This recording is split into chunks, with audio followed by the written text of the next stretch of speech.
Ok, bom dia a todos. Então, estamos retomando a disciplina Cristologia e esta é a quinta aula e o tema é a obra expiatória de Cristo. Então, vamos para a primeira parte da obra expiatória de Cristo. Então, vamos falar mais especificamente a respeito da obra, então. Até agora, nós estudamos a respeito da pessoa de Cristo, foram 4 aulas a respeito da pessoa, e agora vamos focar de forma mais, mais exclusiva na obra, né? Na obra de Jesus. E a obra de Jesus tem tudo a ver com a sua expiação, com a sua obra expiatória na cruz do Calvário.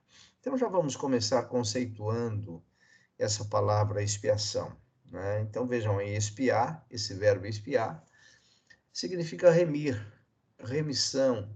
A remissão está relacionada com perdão, resgatar, um resgate. É um ato divino em Cristo Jesus, mediante o qual os pecadores são reconciliados com Deus, pela eliminação do pecado, que faz separação entre Deus e os pecadores. Então vejam que a expiação ela só se torna possível a partir do momento que Deus decide por perdoar os pecados da, da humanidade, dos homens, dos salvos, né? Dos salvos. Então, essa ação é divina, é um ato divino. O homem jamais poderia se auto-expiar para conseguir o perdão divino. Isso não é possível dentro do plano e da proposta de Deus para a salvação do homem. Então, a expiação, esse ato de expiar, de remir, de perdão de pecados, de resgatar o homem, foi uma decisão divina, como nós já vimos, foi um decreto divino antes da fundação do mundo. Deus já tinha essa proposta e esse plano para a igreja. Portanto, a igreja, na verdade, ela não é um plano B para substituir Israel, um povo que foi escolhido por Deus, e muitas vezes nós achamos que Deus criou um plano B, que é a igreja, né? Afinal de contas, muitos judeus rejeitaram a Cristo, e até o momento nós temos os judeus ortodoxos que não aceitam a Jesus como o Messias. Então, a igreja, na verdade, ela não é um parênteses, não é um plano B, mas na verdade ela sempre esteve no coração de Deus, conforme Paulo revela aos Efésios, já no capítulo 1. Então a igreja é o alvo da expiação de Deus mediante Cristo Jesus. Muito bem. No Antigo Testamento nós temos o famoso dia da expiação, né?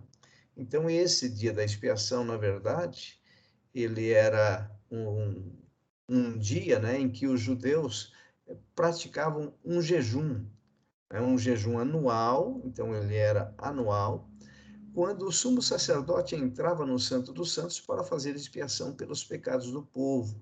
Então, na verdade, esse sumo sacerdote, nesse dia, chamado dia da expiação, ele entrava em consagração total. Então, o jejum tinha essa conotação no Antigo Testamento de preparação, de purificação, de humilhação perante Deus para o arrependimento e para, então, a confissão de pecados. Então, anualmente, o sumo sacerdote, ele entrava no Santo dos Santos, como vocês sabem, e com uma preparação. E entre essas preparações era o jejum. Mas não era somente o sumo sacerdote que jejuava no dia da expiação, era toda a nação de Israel. Então, todos cumpriam esse ritual, né, estabelecido na lei de Moisés, e então existia esse dia da expiação já prefigurando a morte de Jesus na cruz do Calvário. Então, hoje não tem sentido mais,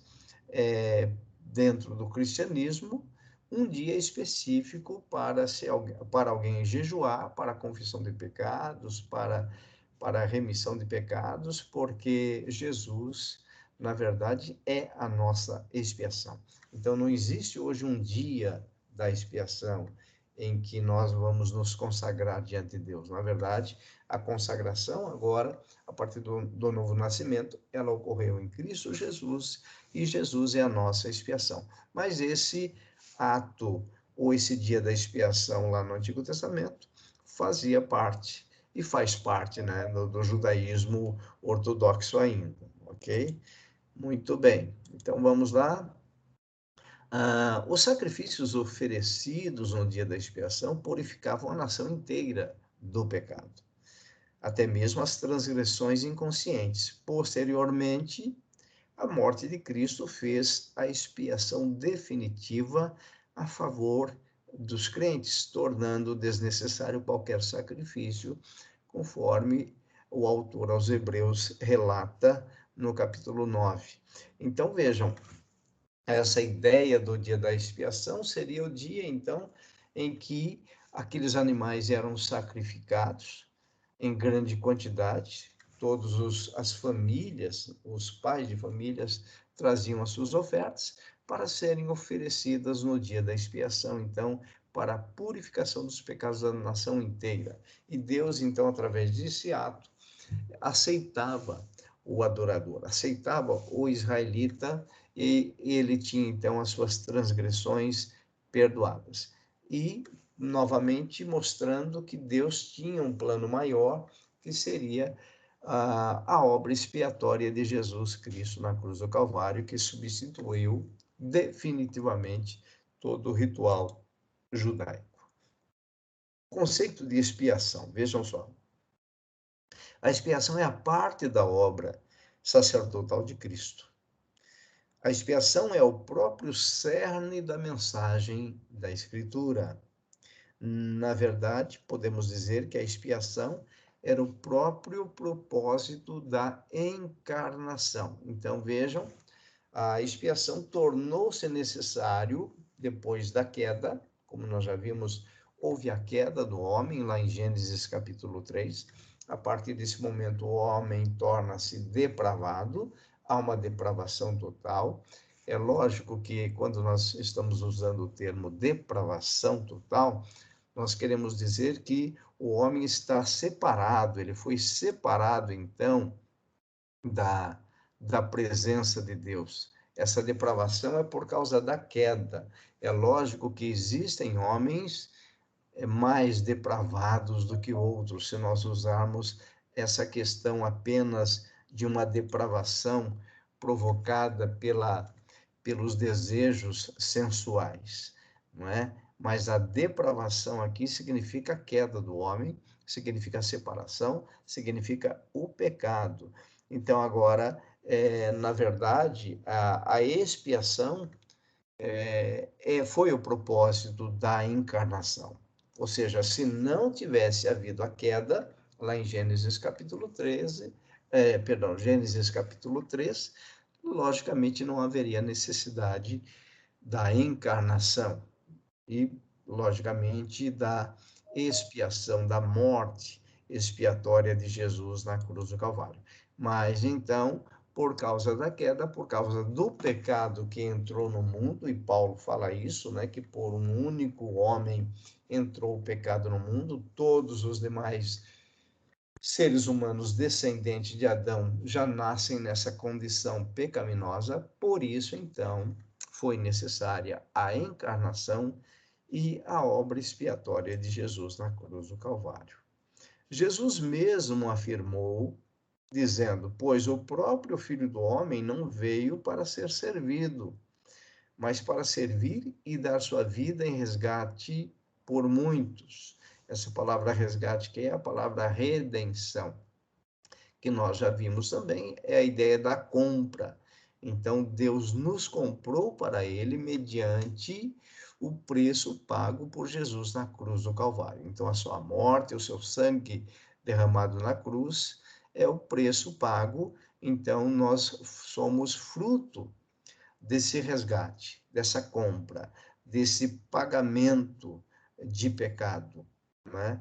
Então, Jesus reconheceu isso, que ele, pessoa encarnada, veio exatamente para servir aos pecadores, aos eleitos de Deus, aqueles que Deus então escolheu para a salvação. Então, Jesus tinha em mente essa clareza e essa informação. Ainda sobre o conceito de expiação, vejam só, é uma definição de João Calvino. Ele vai dizer o seguinte: e por fim, em nenhum lugar a Escritura assinala outro fim pelo qual o Filho de Deus tenha desejado tomar a nossa carne ou encarnar-se, e também recebido tal mandato do Pai, senão para que se fizesse uma vítima, senão para que se fizesse uma vítima e aplacasse a a ira de Deus em relação ao homem. Então nós podemos ver aí Deus operando, Deus realizando uma obra, Deus estabelecendo em Cristo o seu objetivo, e Calvino enxergou isso e escreveu dessa forma, né? Então, não há em nenhum lugar da Escritura outra função principal de Cristo que não seja a encarnação e ter recebido essa incumbência, esse mandato, esse mandamento do Pai. Então, diante do concílio da Trindade divina na eternidade, se podemos dizer assim, Jesus foi o eleito para se fazer carne, para se encarnar e para ser a vítima, essa vítima no sentido de aplacar a ira de Deus em relação ao homem. Se não fosse, então, a morte de Jesus na cruz do Calvário, todos nós estaríamos ainda debaixo da ira de Deus. Mas por causa desta ação divina em Cristo, a ira de Deus foi aplacada e nós temos, portanto, a salvação. É por isso que Paulo fala que nós, a igreja, não fomos destinados à ira, né? Na verdade, nós fomos destinados para a salvação. Continuando então, agora vamos ver teorias errôneas sobre a expiação. Então nós vamos ver que lá já no segundo século já surge essa teoria chamada visão popular, que é a teoria do resgate para Satanás. Por que é uma visão popular? Porque ela se tornou tão forte que foi passada de geração para geração, e muitos ainda hoje, no século XXI, creem nesta visão popular da teoria de resgate para Satanás. Então, veja só, na igreja primitiva, Orígenes e Gregório de Nissa, e ainda outros, defenderam que a morte de Cristo era para um resgate, mas um resgate pago a Satanás e não a Deus Pai. Veja só, na verdade, nós temos aqui uma heresia terrível, né? Porque aqui desvia o olhar do cristão para o plano divino. Na verdade, nós não fomos resgatados das mãos de Satanás. Não é isso. Apesar da Bíblia diz que Deus nos tirou do império das trevas, mas o resgate, o sentido da morte expiatória de Jesus na cruz do Calvário foi para aplacar a ira de Deus contra nós e não para nos comprar. Não foi um preço exigido por Satanás. Tá? Então, essa visão popular, essa teoria do resgate para Satanás, ela não é bíblica, ela não tem fundamentação bíblica. Então, é importante nós entendermos isso. Existe uma outra teoria chamada sociana, né, por causa de Socino. Então, ela foi levantada por Fausto e Lélio Socino no século XVI. Nessa teoria, não há nenhum sacrifício vicário da parte de Cristo. Olha como é astuto, né? Não há nenhum sacrifício vicário da parte de Cristo, pois Deus não requer que o pecado seja punido assim. Mas a obra de Cristo deve ser um exemplo de amor e obediência genuína da parte dele. Então, aqui nós já vamos perceber também essa ideia de desvirtuar a obra expiatória de Cristo. Então, ele está dizendo que não há nenhum sacrifício vicário da parte de Cristo. Se nós anularmos a morte de Jesus na cruz do Calvário, essa obra expiatória, nós estamos anulando todo o plano de salvação de Deus. Então, essa teoria também é satânica, chamada teoria sociana, porque vem de Socino, lá do século XVI. Então, algo recente, né? Se nós considerarmos século XVI para século XXI, são apenas 5 séculos, é algo recente, né, que surgiu com essa ideia de cancelar, invalidar a morte expiatória e vicária de Jesus na cruz do Calvário. Esse sacrifício vicário aqui, essa morte vicária, eu acho que eu já falei para vocês, tem um sentido de substitutivo, tá? Então, tudo aquilo que for vicário é substitutivo. Continuando, então, a teoria da influência moral surgiu, então, com Pedro Abelardo e Horácio. Dizem que na morte de Cristo não há nenhuma ideia de pagamento sacrificial pelo pecado. Então, muito parecido com totalmente fora do contexto bíblico, né? Então, eles dizem o seguinte, que não há nenhum sacrifício vicário da parte de Cristo, pois Deus não requer que o pecado seja punido assim. Mas a obra de Cristo deve ser vista como um exemplo de amor e obediência genuína da parte de Deus. Então, veja a sutileza nisso, né? Então, parece que essa segunda parte, dizendo que a obra de Cristo é um exemplo de amor e obediência genuína, e por causa disso nós devemos seguir esse exemplo e não entender que a morte de Jesus foi sacrificial, foi vicária para a remissão dos pecados. Então, realmente é uma teoria satânica que vem tentar anular a verdade da palavra de Deus. A teoria da influência moral, né, que surgiu com Pedro Abelardo, Horácio Bushnell, inicia lá em 1079, né? Na verdade, Abelardo, né? Nasceu em 1079. Então, é uma teoria lá do século XI, mas ela pega força aqui com Horácio Bushnell no século XIX. Então, veja, é algo que surgiu com Pedro Abelardo, lá no século XI, e no século XIX, então, portanto, 8 séculos depois, ela é retomada aqui com Horácio Bushnell. Então, o que eles pensavam? Né? O que eles dizem? Dizem que na morte de Cristo não há nenhuma ideia de pagamento sacrificial pelo pecado. Mais uma vez aqui, tentando anular a obra expiatória de Jesus. Pois esse pagamento não é necessário. Olha que absurdo de afirmação. Dizer que o pagamento, o derramamento de sangue, a redenção, a obra expiatória de Jesus na cruz do Calvário, ela não é necessário. É exatamente o que eles criam.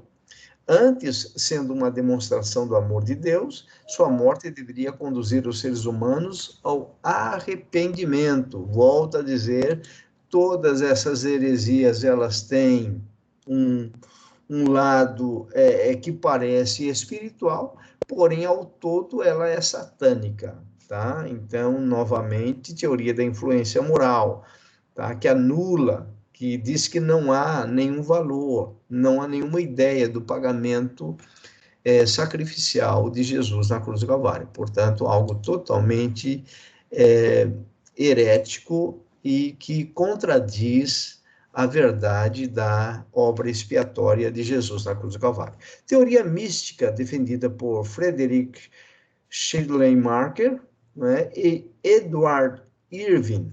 Aqui nós já estamos também no século XVIII. Essa teoria alega, em efeito, que não há encarnação de Jesus Cristo. A vida divina entrou na vida da humanidade em geral com o propósito de elevá-la ao nível divino. Novamente, nós vamos ver uma heresia terrível aqui, né? Veja só, que na encarnação de Jesus Cristo, né, eles alegam, né, que a encarnação de Jesus Cristo, que na encarnação, no fato de Jesus se tornar carne, se tornar homem, a vida divina entrou na vida da humanidade em geral. Se isso fosse verdadeiro, todos os homens seriam salvos e transformados pela natureza divina, pela vida divina, né? Entretanto, não é isso que nós vemos, e ela não tem nenhuma fundamentação bíblica e teológica.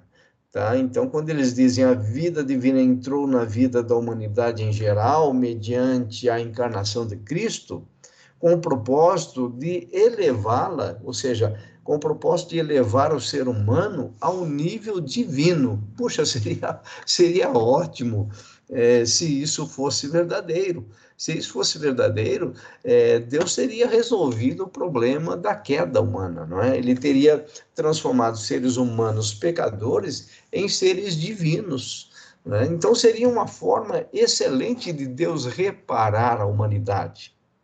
Entretanto, isso é um fake news. Deus não realizou isso, né? Nós sabemos que a transformação, né, a regeneração vem mediante a morte vicária e substitutiva de Jesus na cruz do Calvário, e Deus nos justifica, Deus está nos santificando, e por causa dessa mesma obra de Jesus, nós seremos glorificados antes do arrebatamento da igreja. Então, nós vimos aí algumas teorias. Na parte 2, nós veremos mais algumas teorias a respeito, então, falsas, né? Falsas teorias a respeito da morte expiatória de Jesus na cruz do Calvário. Ok? Daremos, então, um intervalo e retornaremos logo mais com a segunda parte desta aula.